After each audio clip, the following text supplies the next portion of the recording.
Hey there, Father Michael here. John 15:5 says, Jesus said, I am the vine, you are the branches.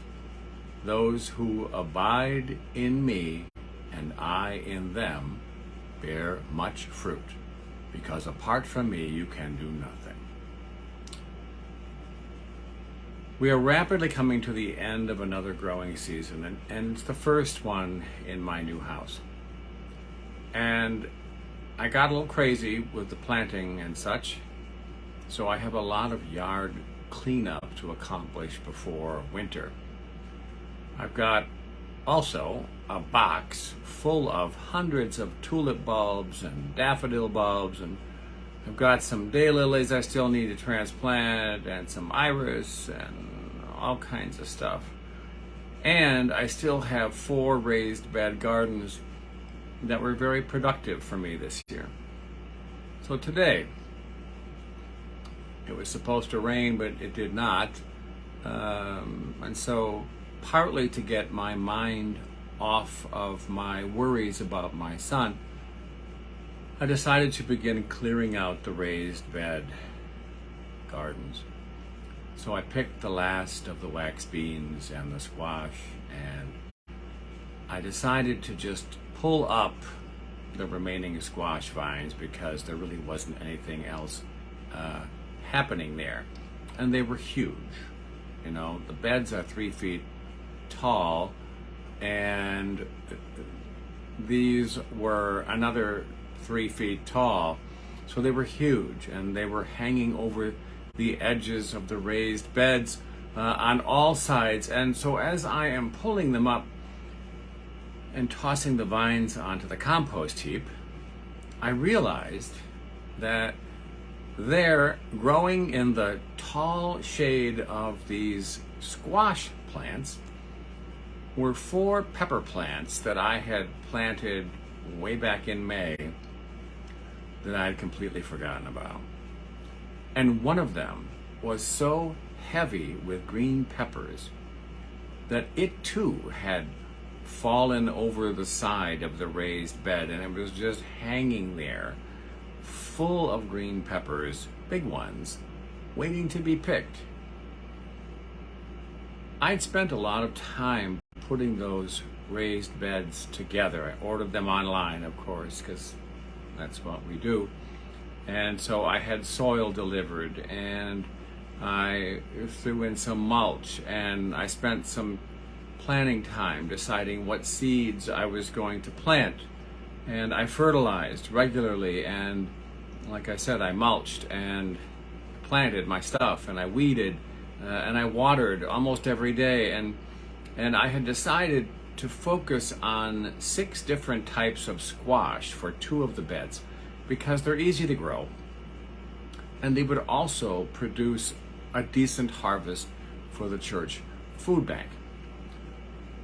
And along the edge of one of those beds, I just threw in 4 random pepper plants that I didn't know what else to do with, not realizing that while I was busy focusing on the squash harvest, which, to be fair, had been substantial, these pepper plants were just busy doing their own thing in the shade,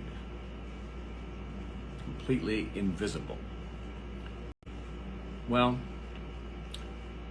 it turns out life is a lot like a raised bed garden. You know, we make our plans. We have our kids. We have an idea of what the future is going to look like. We envision a certain version of life that we get invested in, and then we take steps to fertilize those dreams that we hold. And we don't hold back. We do whatever is necessary to keep those goals and dreams alive and hopefully productive at the end of the day. But life has its own plans. Life is nothing if not a series of unplanned interruptions detours and all of that.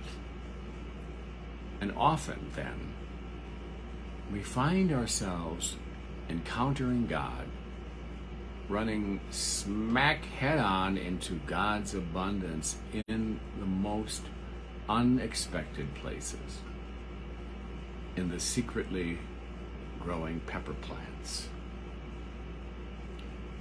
If we just stubbornly stick to our plans, our dreams, and we close our minds off to the possibilities inherent in God's creative abundance, we might miss opportunities that God is literally putting right in front of us. This is a really critical lesson for me right now. This has not been an easy couple of days. Not only because my son is again struggling with his ongoing medical issues, but also in regard to the ministry I started 15 years ago. A ministry that I may well end up bringing to a close by the end of this year. Things have not gone as I thought they would. The people for whom the entire ministry was created and focused, and on whom I have spent countless hours of work and sweat and sleepless nights and planning and reaching out and stretching my creativity beyond its normal limits, without any pay, by the way, without more than 2 or 3 thank yous in those 15 years. Not that I did it for that, but those very people for whom this ministry was created, once they got what they wanted, once they got the big wedding of their dreams, once they realized they could be married without an annulment, or they were same-sex couples and it was the only Catholic place in town, indeed in the state, to get married in a Catholic context, they got their dream wedding, but then they just lost interest. They weren't at all interested in creating a safe haven for other people, just like themselves, who might someday be looking for a Catholic home without all of the pedophiles and the lawsuits and the sexism and the rampant Trumpism and the preoccupation with rules and regulations and BS. So I'm asking myself a lot of hard questions right now. A lot of hard questions.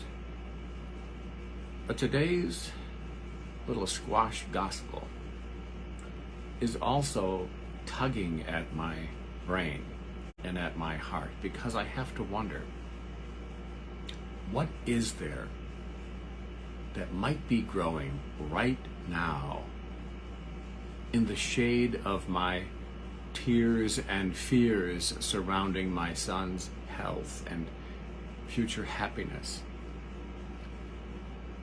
What kind of mystery peppers might be ripening and might be just ready for the picking right now?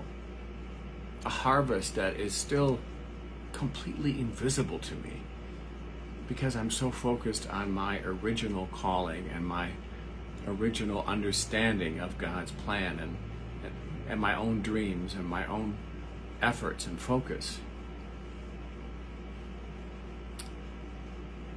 No easy answers.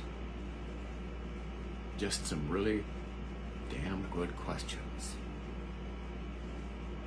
So in this moment, at the end of a very long day, a day of emotional and spiritual exhaustion for me, I'm going to end this day as best I can on a note of gratitude. Pray with me.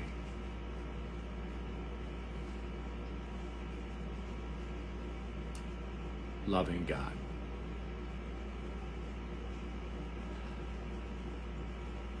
thank you for the struggles of this day.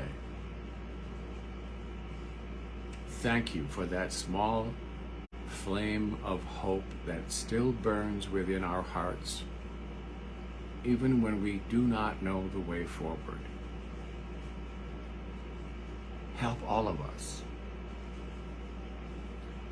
to see your guiding hand, even in the unexpected places and in the shadows, and help us to remember that no matter what life throws at us, you are our source of life, and that your only begotten, Jesus the Christ, is our vine,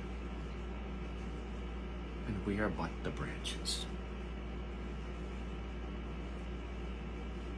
Amen. Thanks for praying with me.